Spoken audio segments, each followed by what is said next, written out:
You guys, we've almost done it. We've almost made it. So I think we're gonna do for this essentially what I just did for the fall premiere, which is go through the promo and the press release and the photos and any additional spoilers and just kind of see what's going on. I also don't know why I'm giving you like a syllabus for this video, but enjoy. I am not missing out on seeing Ziva. Yeah, you have an important mission. I love that scene. Also, just like judging by her hair and her outfit, like everything is very like done. I feel very strongly that she's no longer in the sewers. But I don't think she's been in the office the whole time either. Like it looks like she's certainly like packed up at the end of Into the Light. I don't think she would be like settled back in with her family though at this point. Because I think as long as that danger is still out there, she's not gonna like risk it to like curl her hair. She asked me to help. I feel like this scene between Gibbs and Sloane is gonna lead into a conversation about Sloane's daughter, which I really like, at least I hope it does. Yeah, but at what cost? That also feels like it connects to the In the Wind press release, but we'll get to that. Your head is not on straight. If I had to make a wild guess, I would say this is towards the beginning of the episode. One of my biggest questions about this episode is how are we gonna like lead into this whole thing? Because for the past several episodes, there's been zero Ziva reference at all. I agree to this. It looks like Bishop is holding some sort of flash drive. I don't know, or like a microphone? Or like a vape? I don't know. I don't know what it is. It looks like she's in like a nightclub of some sort. I would imagine that means she's either doing like some sort of drop, or she's bugging the place, or she's uploading some sort of information onto that flash drive situation. I'm probably like overanalyzing this a little bit, and by probably I mean I am. How much has Bishop been involved with Odette? Has there been like a constant contact between her and Odette since Into the Light? That's what I want to know. So it looks like there's a man who is handcuffed on the floor, bloody, having a rough day. Ziva seems to recognize this person, and because she immediately like puts her gun away and looks like she's about to like jog over there. I wonder if this person is Adam. In fact, I wonder if this whole one thing has to do with Adam. We never really resolved whatever happened between them after that flashback in Out of the Darkness, because we know that Adam has been helping her, and when she went to help Gibbs, something presumably unfortunate happened to him, and I wonder if it's that. I don't trust her. I know this clip exists within this promo to make it look like the team doesn't trust Ziva and Ziva's being sketchy and like whatever. I think he might be talking about either Odette or Sarah, especially if Bishop is in like cahoots with Odette and they have their own like side scheme happening. This one shot of Ziva with the headscarf feels very disconnected from everything else to me, which makes me wonder if it's a flashback. So Ziva and Gibbs look like they're dragging this body to safety. The body is not moving, which is alarming. Ziva also looks like she's like holding this person's leg a little bit, which makes me wonder if they are like bleeding. I don't know if they're moving the body out of like respect, or if they're trying to get information out of it, or if it's because this person is still alive and they are trying to like revive them. It doesn't look like good things are happening at the end of this promo. It does read a little bit like a Home Alone trap. You know who the real Sahar is? Macaulay Culkin. Also, if that person wasn't dead before. Ooh. The North Pole press release essentially just says that Gibbs is helping Ziva with that one thing she needed help with. And then the In the Wind press release just acknowledges that the episode before it exists. It's apparently Gibbs dealing with the consequences of helping Ziva with that one thing. With the promo photos, most of them take place in a house.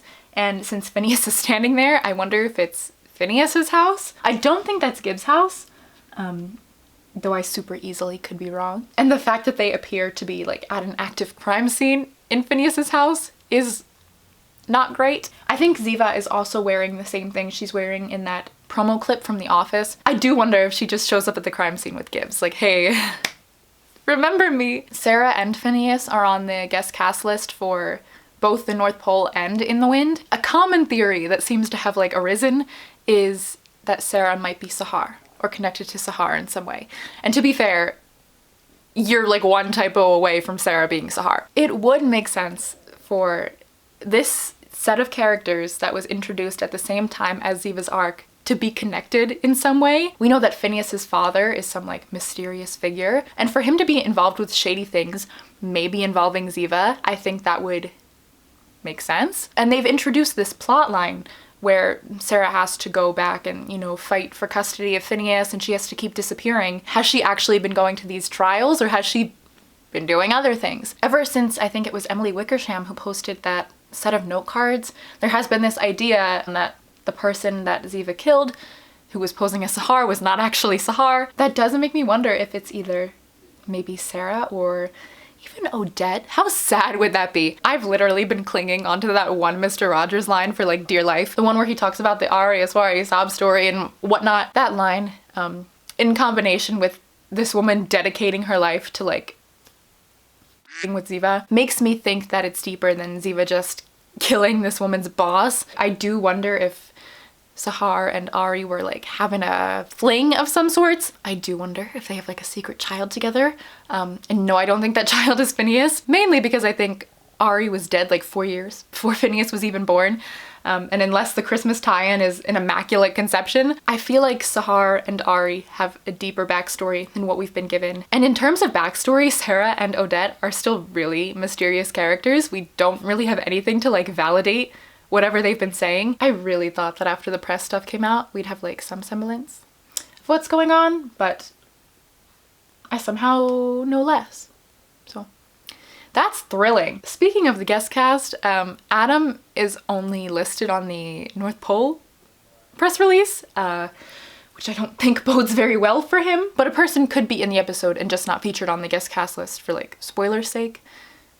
I do wonder if Adam is already dead and they do something to avenge him, and that's what they're dealing with the consequences of in The Wind. I would like to think he lives, but I just...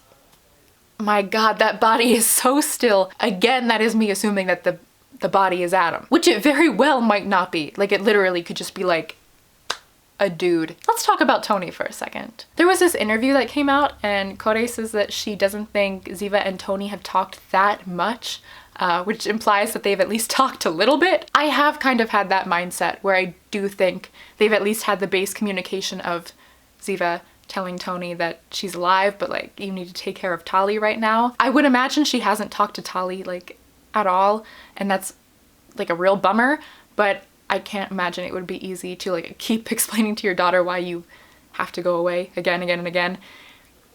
Wow, that's depressing. I also like that in all these interviews, no one knows how to refer to Tony.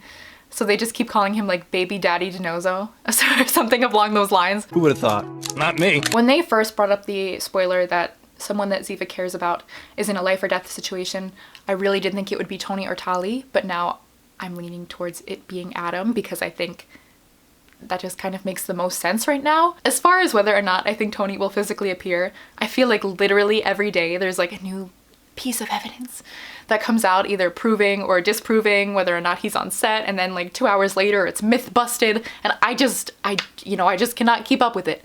I can't keep up with the kids these days. If he was on set, I would expect them to keep it like dead silent, which is another reason I don't think that person chained to the floor is Tony, because I feel like they wouldn't even give us that, and if they did, god, that's bold. I'm still wondering how they would make Tali come back without Tony, because as I mentioned in that other video, it's looking, you know, really fairly likely that we're gonna see Tali. And again, at first I thought it might be because Tony's in like grave danger and someone else has to take care of Tali.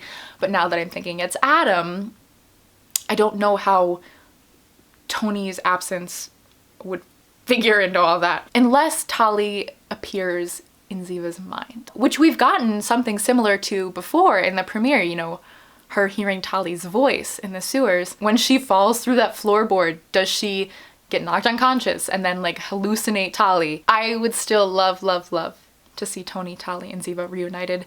Do I think we're gonna get that in this episode in North Pole? Probably not. I feel like that's a lot. I'm already a little bit concerned how we're gonna fit all of these things into one episode. We're already dealing with Ziva, we're dealing with Adam, with Sarah and Phineas, with whatever Odette and Bishop have going on. Though, every time I get a little concerned, I do remember who's writing this episode. And also the fact that Kore is like also steering the wheel behind this, I feel less ill about it. I guess my three biggest questions going into this are, who is Sahar slash are Sarah or Odette Sahar? Is Adam alive slash is the one thing that she had to do Adam,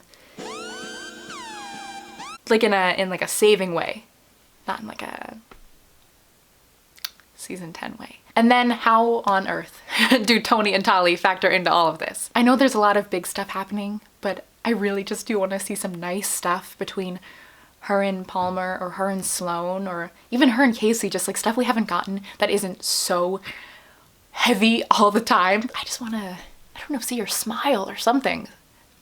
Like, does she still feel joy? That's question number 4. I also like how everyone, like myself included, I just want this to end with her and her family and they're living happily ever after, and like, oh, all this like really nice stuff. We're very much like sweeping aside the years and years of trauma that they're gonna have to deal with, but like at least they'll endure it together, I guess.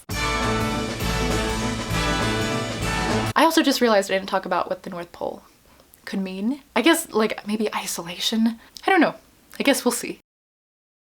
As I started to edit this video, more spoilers came out. And I have not watched this yet. We're gonna watch it together for the first time and see if I hate it. I'm terrified, by the way, because the title appears to be Ziva Panic Attack. Okay. She was trying to protect me For what? in a market. It was the worst. Okay, wow. Oh. I know at one point I talk about Odette being Sahar. I lose that vibe a little bit. And maybe, I'm not saying she was never in on it or involved in it to some extent. Maybe she like, I don't know, changed her ways, but I just, after watching something like this, I don't think she's like the mastermind behind it. This makes me feel like she genuinely is in Ziva's corner, and I really appreciate that. I like that Bishop is just like there to help. I don't love the Ziva Gibbs vibe at the end of this, but I understand where it's coming from, I guess. The market, I have like a really bad feeling that maybe that flashback that I was talking about earlier with her in the headscarf might be to that first panic attack, and that's something I'm like very not excited to watch. I think those are my thoughts on the sneak peek. Continue. I don't know where this is going in the video, so good luck, me. I'm back yet again because another sneak peek was released. This clip kind of explains that other sneak peek, basically in that Odette recruited Bishop in secret, and then Gibbs called Ziva because he found out that Odette was having Bishop do drops and he's like not pleased about it, but Ziva apparently knew nothing about that, and she also had given him a secret phone number, so that's exciting. If this is not among the first few scenes, I'll be very surprised. I think that's it. Again, I believe that's all I have to say as far as spoilers and theories go for the North Pole. Also, please leave me your theories because, as I said, I just don't have a damn clue what's going on. That being said, I will see you guys for the recap and review of the North Pole.